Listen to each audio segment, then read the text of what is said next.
आज की आज की ऑनलाइन कक्षा में आपका स्वागत है।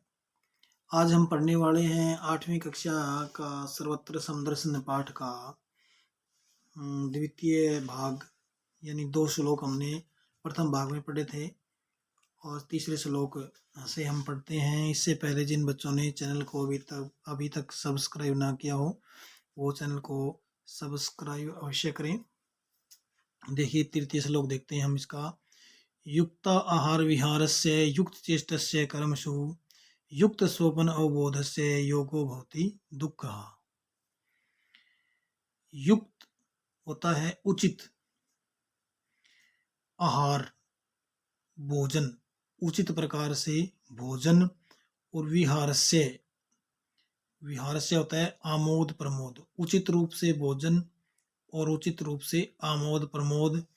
युक्त चेष्टस्य कर्मसु, युक्त चेष्टा से अर्थ होता है यथा योग्य जीवन निर्वाह के लिए कर्म करने वाला। यथा योग्य, युक्त चेष्टा से अर्थ होता है यथा योग्य जीवन निर्वाह के लिए कर्म करने वाला व्यक्ति। कर्मसु, कर्म में। युक्त स्वप्न अवबोधस्य, युक्त होता है उचित, स्वप्न होता है नींद, अवबोध से और जागरण, उचित रूप से नींद और जागरण, उचित रूप से नींद और जागरण। जागरण का योगाभ्यास भवती होता है दुख को नष्ट करने वाला। यानी उचित रूप से भोजन ग्रहण करना, उचित रूप से आमोद प्रमोद करना और यथा योग्य जीवन निर्वाह के लिए कर्म करना और उचित रूप से नींद और जागरण का योगा अभ्यास दुख को नष्ट करने वाला होता है। इसका हिंदी शब्दार्थ एक बार और देख लीजिए। युक्त आहार विहार से, उचित प्रकार से भोजन और उचित प्रकार से विहार से होता है आमोद प्रमोद। युक्त चेष्टा से कर्मसु, उचित या यथा योग्य जीवन निर्वाह के लिए कर्म करने वाला। युक्त चेष्टा से कर्मसु का अर्थ होता है यथा योग्य जीवन निर्वाह के लिए कर्म करने वाला।